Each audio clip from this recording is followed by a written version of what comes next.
Today is the day. Today we take the influence of Kerbals permanently beyond their home planet, and that's the wrong thing. To the moon. The Utopia III is ready to go, raring and prepared. I have tested this through so many times and run it through and just... I'm terrified that something is going to go wrong, but you know, who dares wins, so let's do... Oh, I've already immediately noticed something that's wrong. There is no more putting this off. I'm going to have to do this. 5, 4, 3, 2, 1. Ignition. We have liftoff of the Utopia III on its way to the moon to settle down and make the first impressions of Kerbal kind upon another world.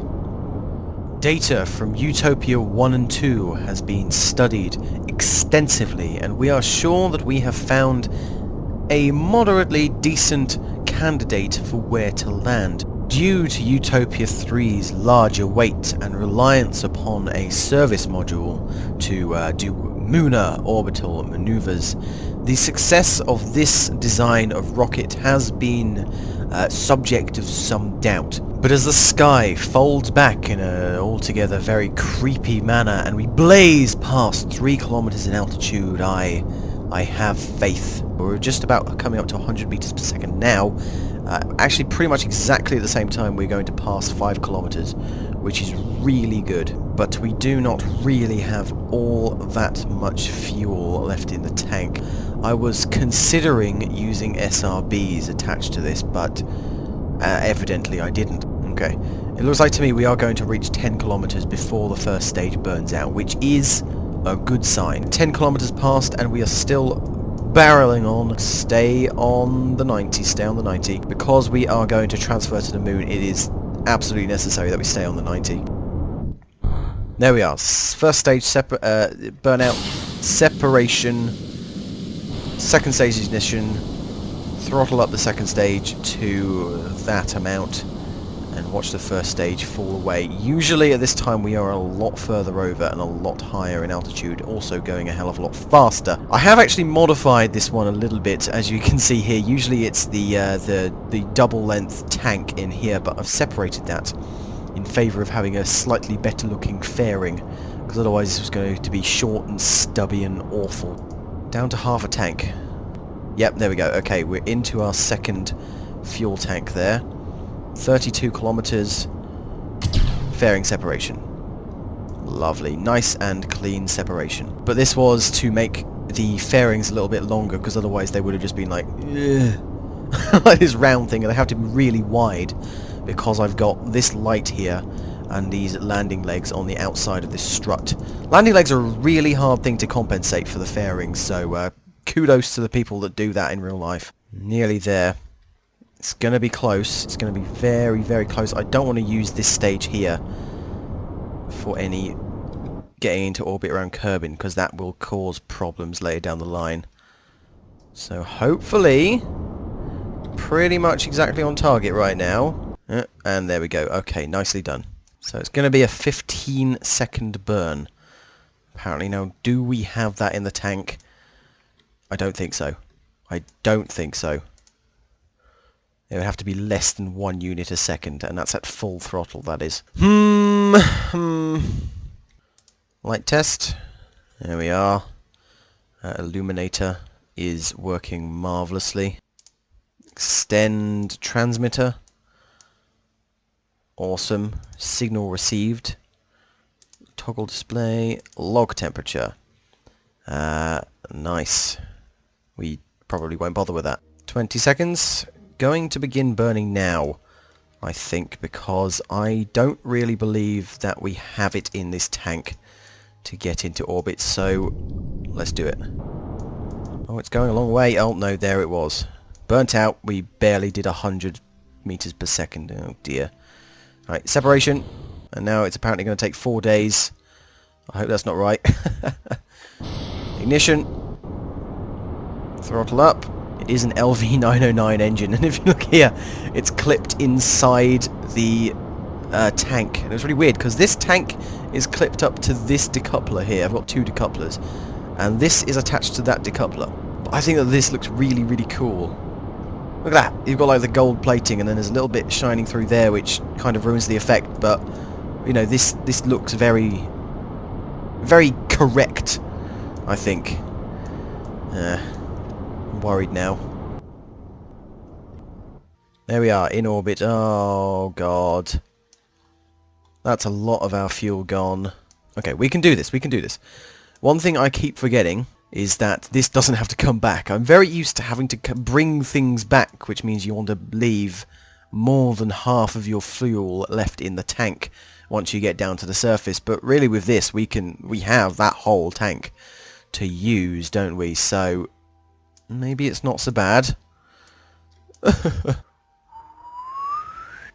Boop. It's going to be 870 meters per second. Oh well, we can do this. Okay. Have faith, you stupid boy! Put the spacecraft so the solar panels get energy, you stupid boy! Oh my god. Yep, that's about as efficient as I'm going to get this burn here. Which is 865.8 meters per second. Oh look. There is the moon rising right now.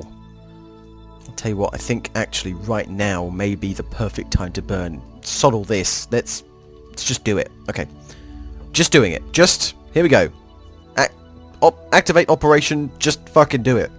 Alright?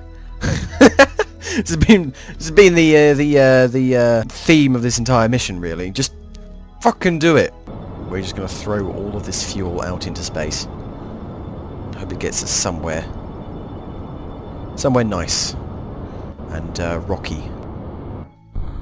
There it goes. Okay.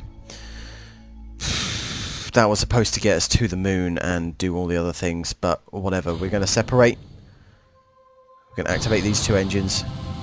And we're going to keep going. Oh, the LV909 was supposed to have higher efficiency than these engines. To save fuel, we're just going to sneak up on it. Shit! Now, for all my sneaking up on it and stuff, I got distracted by some fireworks outside the back that were scaring the shit out of me. Stay, stay, stay, stay. There you go. Right, just a tiny, tinier, even tinier. Just tiny. Tiny burn. Tiny burn. Tiny burn. Tiny. Tiny. Still keep going. Nope. Even tinier. Just a tiny little burn. Tiny burn. Just a tiny burn. Little tiny burn. Oh, fuck. Fuck. Fuck. Fuck. Fuck. It appears there is a tiny little window here where you actually get a very short encounter. There it is. 4 kilometers. Solar panels are pointing in the right direction. Jolly good. And we are flying away from Kerbin at quite some speed. We've already lost. Our speed is already halved. If I'm being honest with you, my friends, this looks pretty dire. We have half a fuel tank left. Pretty much, yeah. Actually, that's about as close as half a fuel tank as you can possibly get, really. But we still have a long way to go. Here's the moon approaching here, silhouetted in the darkness. Call me just about the most unneedingly optimistic person around, but I think we still have faith. Orbital speed around the moon is about 500 meters per second. Just ignore that. Okay. So to get from our current velocity to a total standstill is about 851 meters per second, this reckons.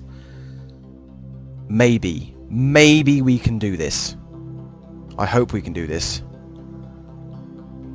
I really hope we can do this. But for now, we just want to not crash into the surface just there. Yeah, that sounds like a good idea.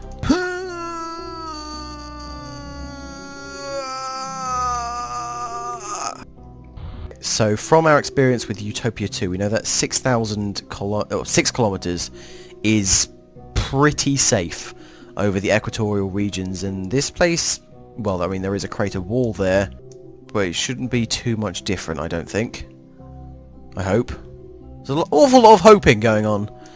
Oh, man. It's going to take about 283 meters per second to get from this trajectory into an orbit. Now, I know that we can do that. I know that we can do that. It's just whether we have enough to get to land afterwards. It's a totally different question. Observing the mystery goo at this altitude, I can get 23.1 science if we recover that. But this isn't going back to Kerbin. And we can only get 0.8 science if we transmit it, and of course that means, well, giving up one of our mystery goo containers. I don't really know where we could use another one, is the thing. So, you know what, I'm going to keep this one for now. Maybe we'll be able to come and visit this spacecraft.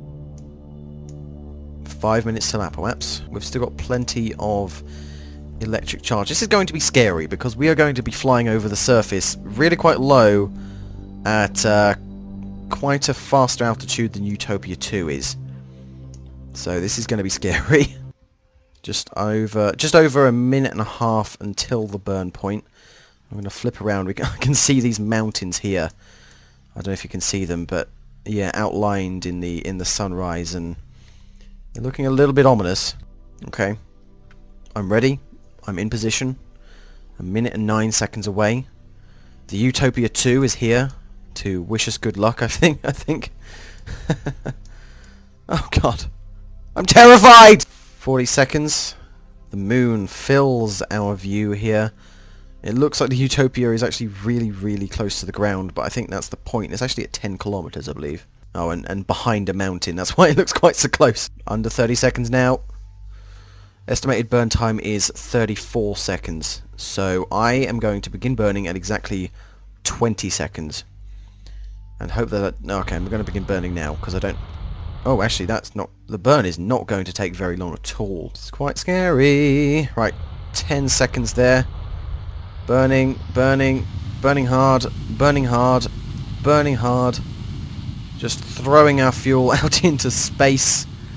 We are in orbit there, I think, is what that means.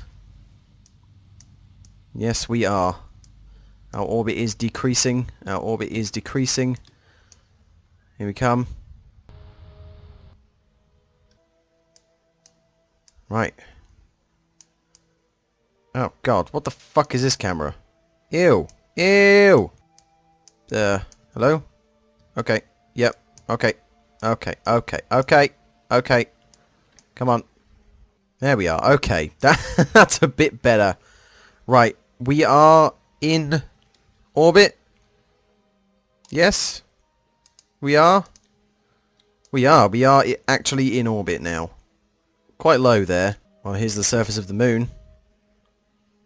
We'll be down there soon. Right. Nice circular 5-kilometer orbit has been achieved.